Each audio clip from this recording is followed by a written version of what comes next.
right, so here we have a UL that it's iterating over a list of courses, right? So right now I would like to be able to maybe select a particular course, yes? So how do we do that? Well, what we could do, let's make this a little more readable.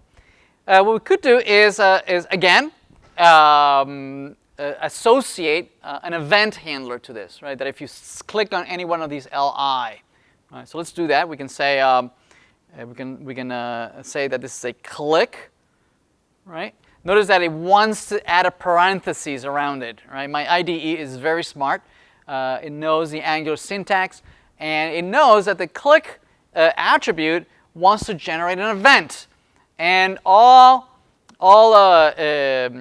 elements that generate an event that is meant to be processed by the TypeScript side of this. Notice a component will always have two parts of this, right? It will have the HTML part, and it will have the TypeScript part, right? And these guys want to talk to one another, right? So any time the HTML side wants to send something over to the TypeScript, right?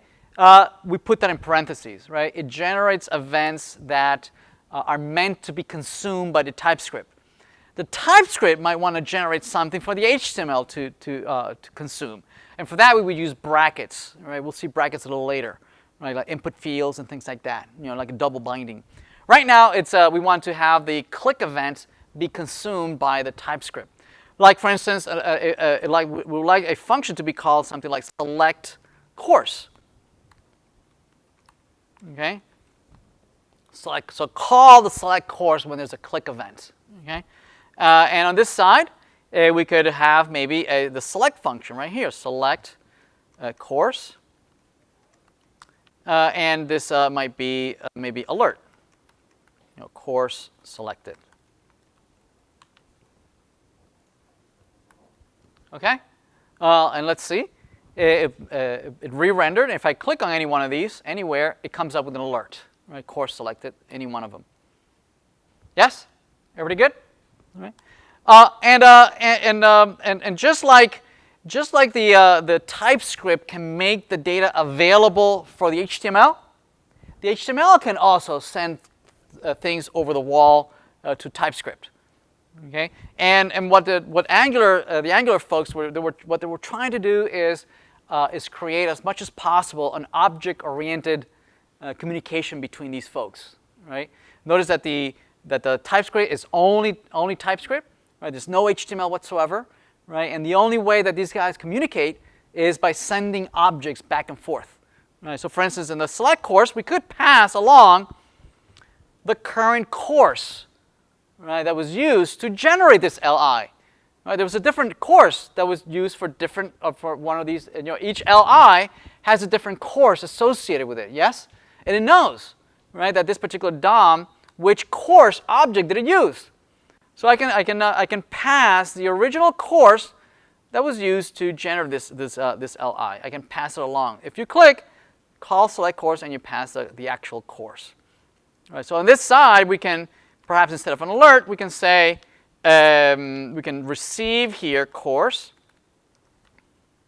right, and then do a course dot title. We can now see which one did you click on, right? So that if I click on this one, notice that it says course 1, but if I click on this one, it'll say course 3. Right? So I can pass the actual object associated to each one of the DOM. Pretty cool, right? That it remembers which one is which that was used for each DOM element. Excellent. So locally, I can store the selected course. Right now, I can start it with an empty object, and locally I can set the this.selected course is equal to course. I can remember which course did you select, right? And then maybe down below, I can render that selected course dot title down below, right? I can remember any variable I declare in the component, it's available in the HTML. Did I spell that right? Title, yes.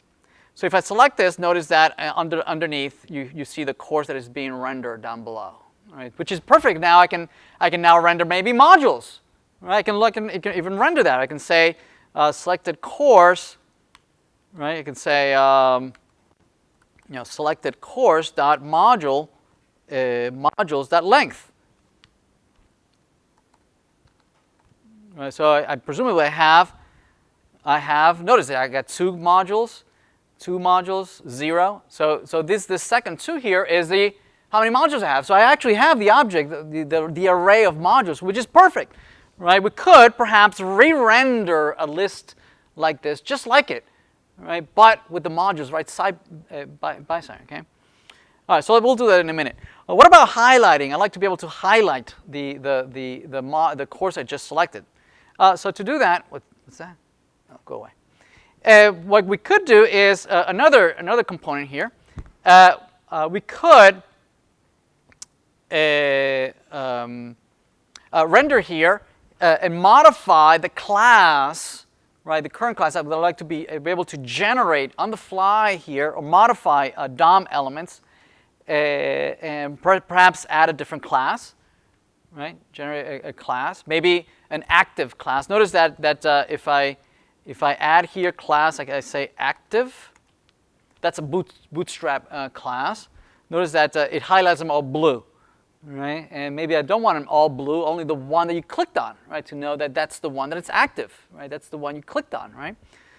So to do that, we could use ngClass. Right? ngClass is a dynamic class, meaning I will add this class if certain things are true. Right? I like to be able to dynamically modify the class on the fly, based on certain logic. Right? So ngClass. ngClass takes as argument an expression, a JSON object, and the JSON object takes a property and a value. The property can be a literal string, or it could be a variable, right? Which has 2 sides. It has 2 sides. The left-hand side is what class do you want to show, and the right-hand side says when do you want to show it, right? So one of them is the actual class you want to apply, and the other one is a Boolean expression that says, should I apply it? Yes or no. Okay. For instance, I would only want to apply active. I would only want to apply the active class only if the current ID of the course is equal to the selected course's ID. Yes? Right, this is iterating over it. Is it, am I selected? No. Am I selected? No. Am I selected? Yes. All right, then use active. Yes? Right, so down here is going to say, so this is a Boolean expression. It's going to say if course.id, I'm iterating over all the courses. If the current course I'm iterating over, the ID, is equal, right, to the selected course ID. Right? If that's true, then the active class will be applied. Okay? Why is that? I'm sorry? Oh, maybe equal? Let's see. No. Oh, I know. Yeah, I think this takes square brackets. Yeah, there it is. Yeah, we'll come back to the square brackets, parentheses, stars for each one of these. There you have it. So notice that the ID of 1, right, is the one that is being selected, and we can dynamically manipulate the class, based on a Boolean expression. Yes?